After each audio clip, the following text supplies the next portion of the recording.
Bonjour à toutes et à tous les amis, c'est Axel de la chaîne YouTube WWE Fan France, j'espère que vous allez tous très bien. De mon côté ça va un petit peu mieux, je m'excuse pour le manque de vidéos ce week-end, je me suis exprimé sur la chaîne dans l'onglet communauté.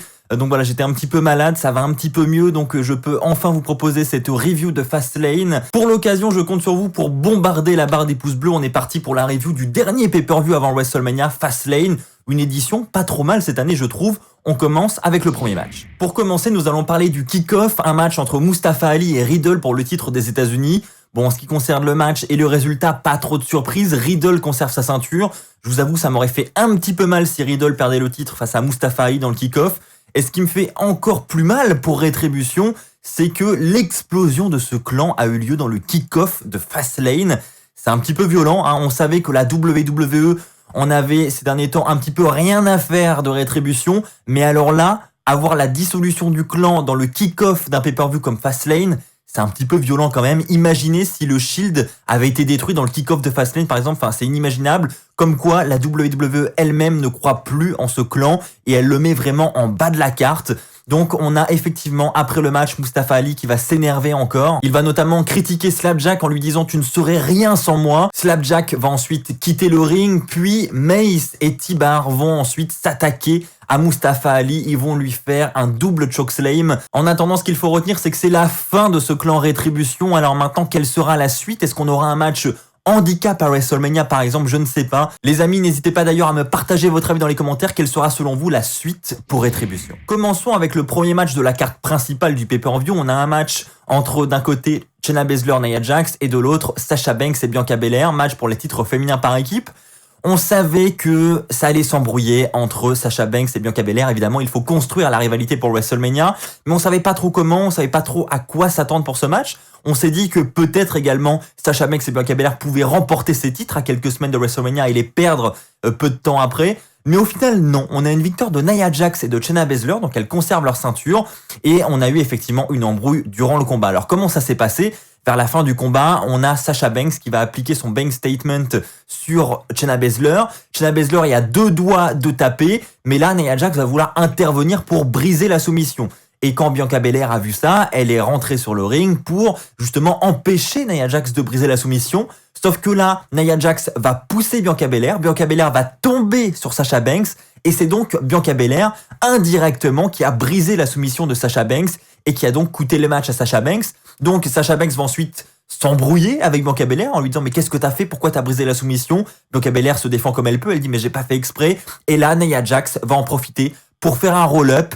Victoire de Nia Jax et de Shayna Baszler après un petit paquet sur Sasha Banks. Et après, évidemment, ça va dégénérer entre Sasha Banks et Bianca Belair. Sasha Banks va gifler Bianca Belair et elle va ensuite quitter le ring comme ça. Donc la rivalité semble enfin lancée entre Sasha Banks et Bianca Belair. On avait beaucoup de respect jusqu'à ici. On avait des coéquipières jusqu'à ici. Et bien ça semble terminé. Maintenant, on part sur une rivalité 1 contre 1. Et j'ai envie de vous dire les amis, enfin, il faut qu'on ait de l'action du côté de la division féminine de SmackDown. Parce que je trouve que ces dernières semaines, c'était un petit peu plat. Enchaînons avec le match pour le titre intercontinental entre Apollo Crews et Big E. Alors c'était un bon match honnêtement, mais il manquait quelque chose. En fait, j'ai eu l'impression que les catcheurs en gardaient sous le pied pour WrestleMania. Et c'est ça le problème avec un match qui est programmé à l'avance comme ça, c'est que voilà, il a lieu certes à Fastlane, mais on voit que les catcheurs, ils sont sur la réserve, ils nous proposent pas leur meilleure performance, parce qu'évidemment, s'ils proposent leur meilleure performance à Fastlane, qu'est-ce qu'ils vont nous proposer à WrestleMania? Donc voilà, je trouve qu'ils étaient un peu sur la réserve.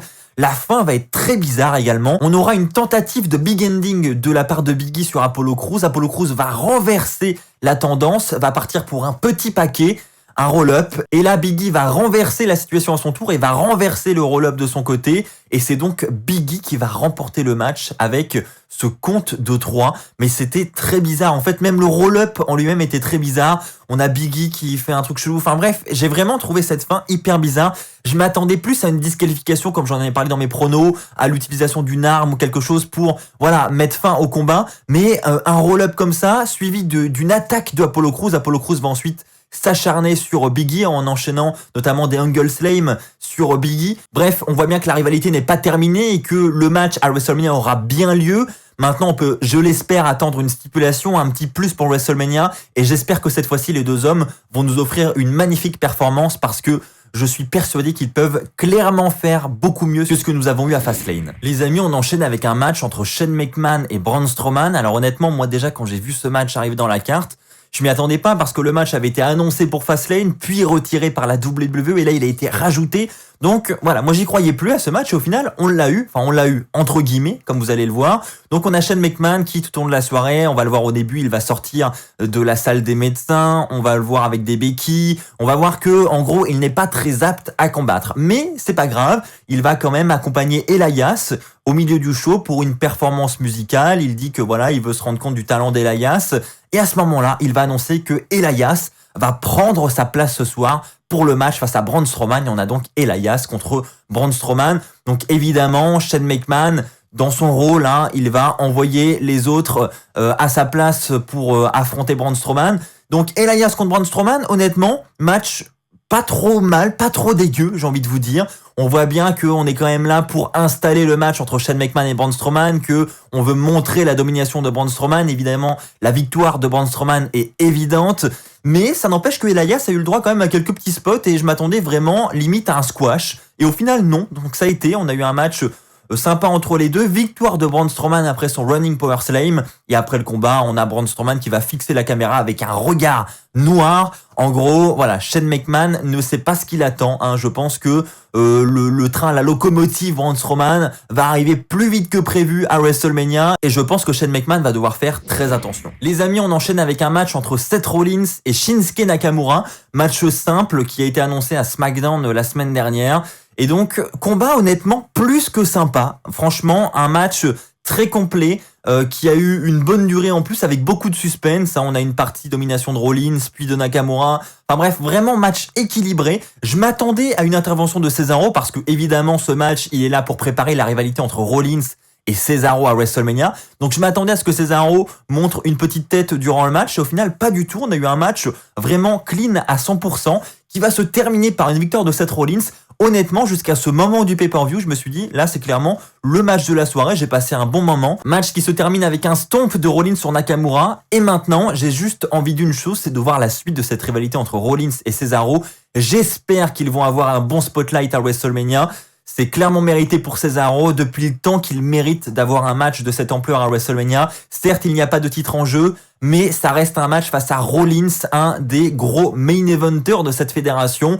Et sur la plus grande scène au monde, WrestleMania, c'est quand même pas n'importe quel match, donc c'est vraiment très cool pour lui. Les amis, je vous disais que le match entre Rollins et Nakamura était le match de la soirée jusqu'ici, mais le match suivant a un petit peu volé la vedette. Effectivement, on a Drew McIntyre contre Sheamus, et honnêtement, j'en attendais pas tant de ce match. Déjà, premièrement, ce match était un match sans disqualification, no holds barred, donc première bonne surprise de ce combat. Et donc évidemment, avec cette stipulation, on a eu le droit à plein de spots bien sympas. Déjà, on peut remarquer l'entrée de McIntyre avec son maquillage qui met en valeur ses origines avec l'Écosse représentée sur son visage. Et durant ce combat, plein de bons spots, comme je vous l'ai dit, on aura le droit à un beau spot du côté du Thunderdome dans les gradins où il y a les écrans, où Drew McIntyre va jeter Sheamus dans les écrans et ça va exploser. Très très belle mise en scène, j'ai trouvé. On aura ensuite une prise de Sheamus du haut de la barricade sur la table des commentateurs et McIntyre passera à travers la table des commentateurs. Encore une fois, un bon spot. Et le match va se terminer avec un morceau de la table des commentateurs justement qui va se retrouver sur le ring. Et on a McIntyre qui va enchaîner avec son Future Shock DDT sur justement ce morceau de table, suivi du Claymore Kick pour la victoire. Et donc Drew McIntyre bat Sheamus clean à Fastlane dans un match plus que satisfaisant. Honnêtement, j'ai beaucoup aimé ce combat. Et donc McIntyre confirme sa place de challenger pour le titre de la WWE à WrestleMania face à Bobby Lashley. Il y a peu de chances du coup que Sheamus vienne s'incruster dans ce match suite à cette défaite. En attendant, j'ai trouvé que c'était quand même un bon match et j'ai hâte de voir le match face à Bobby Lashley à WrestleMania. Les amis, je vais pas vous mentir, on passe au match que j'attendais quasiment le plus de cette soirée. Vous le savez, pour ceux qui me connaissent un petit peu, qui me suivent chaque semaine, je suis passionné par la rivalité entre Randy Orton, Bray Wyatt et Alexa Bliss.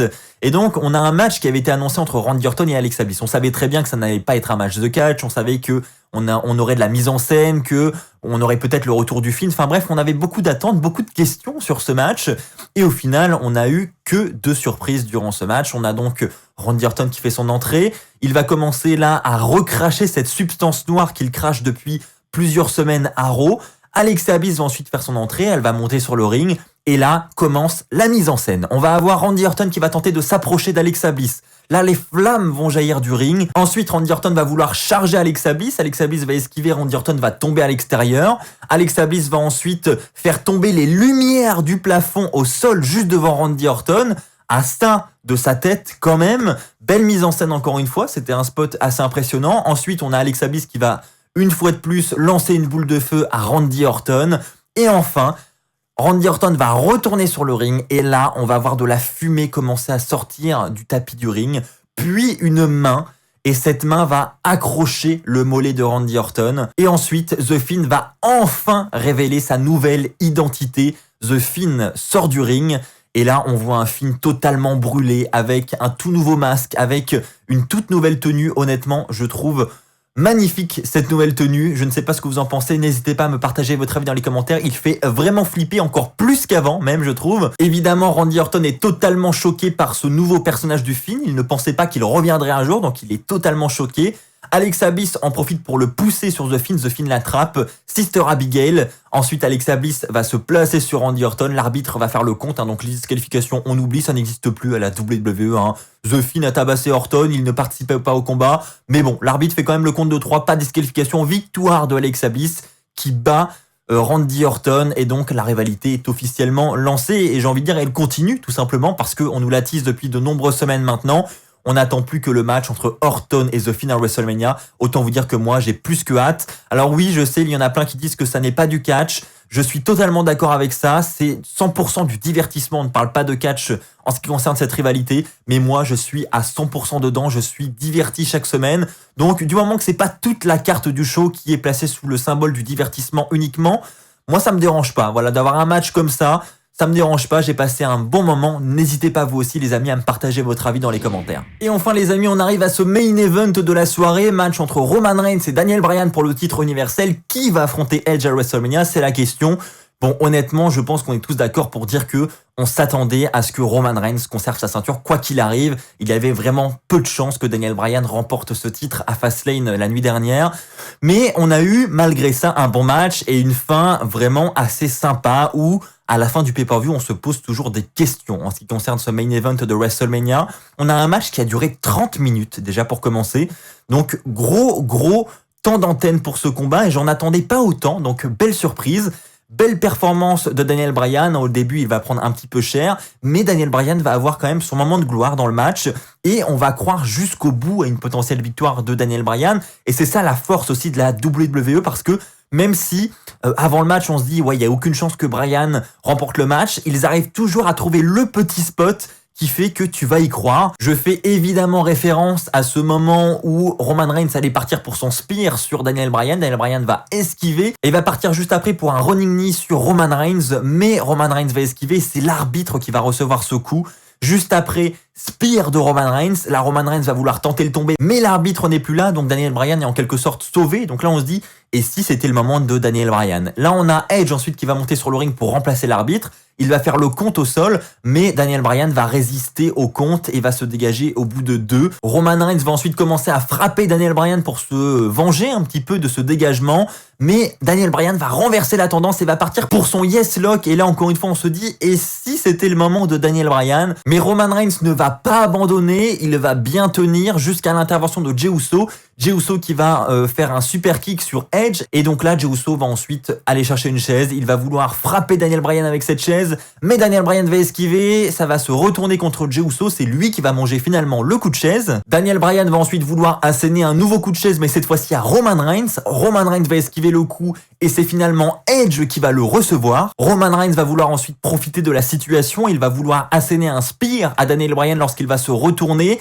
Mais Daniel Bryan va réussir à renverser une fois de plus la tendance et va une fois de plus appliquer son yes lock à Roman Reigns. Et là, on se dit, et si c'était le moment de Daniel Bryan? Et là, on voit Roman Reigns. Donc, on a les commentateurs qui disent que Roman Reigns tape. En réalité, Roman Reigns, il tapote. Il est tapé, c'est ça. Roman Reigns, voilà, c'est du petit tapotement. Mais ça n'empêche que, en théorie, il a tapé. Mais il n'y a pas d'arbitre. Il n'y a pas d'arbitre, donc la victoire ne peut pas être officialisée. Edge va ensuite se relever, il n'a pas trop digéré le coup de chaise de Daniel Bryan, donc il va à son tour s'emparer de la chaise et il va tabasser Daniel Bryan avec cette chaise. Edge est vraiment plus que vénère, il va ensuite quitter le ring et retourner en coulisses. Roman Reigns va profiter de la situation, il va simplement aller s'allonger sur Daniel Bryan pour tenter le tomber. Un nouvel arbitre va arriver et là, compte de 3, victoire de Roman Reigns qui conserve sa ceinture. Mais les amis, ce qu'il faut retenir, c'est certes la victoire de Roman Reigns, mais Daniel Bryan, à mon avis, ne sera pas écarté comme ça de la course au titre. Je pense que ça sent à plein nez le match triple menace entre Roman Reigns, Daniel Bryan et Edge à WrestleMania pour le titre universel. Et au vu du programme qu'on a eu ce soir, j'ai envie de vous dire pourquoi pas. Après tout, j'étais de base parti sur un match 1 contre 1 entre Edge et Roman Reigns. Mais après tout, pourquoi pas? Honnêtement, c'était très divertissant et en fait, on attend tous une suite à cette histoire. Daniel Bryan n'a pas perdu clean ce soir. Il y a eu l'intervention de Edge, donc je pense que il va demander à rejoindre ce match. Et voilà, je sais pas, peut-être qu'il va perdre cette opportunité du côté de SmackDown. Enfin, il y a encore plein de choses possibles, mais je sens quand même le match triple menace arriver. Je ne sais pas ce que vous en pensez. Encore une fois, partagez votre avis dans les commentaires, mais je pense qu'on est d'accord pour dire que c'est quand même une belle tête d'affiche pour le main event de WrestleMania. Voilà les amis, pour conclure, je pense que nous sommes d'accord pour dire que nous avons eu un très beau Fastlane cette année, peut-être l'une des meilleures éditions de Fastlane que nous ayons eu jusqu'ici. N'oubliez pas encore une fois le pouce bleu et n'oubliez pas de vous abonner pour ne pas manquer les futures vidéos de la chaîne. On se retrouve très vite, d'ici là portez-vous bien et n'oubliez pas, soyez toujours très fiers d'être fan de catch. Allez, bye tout le monde!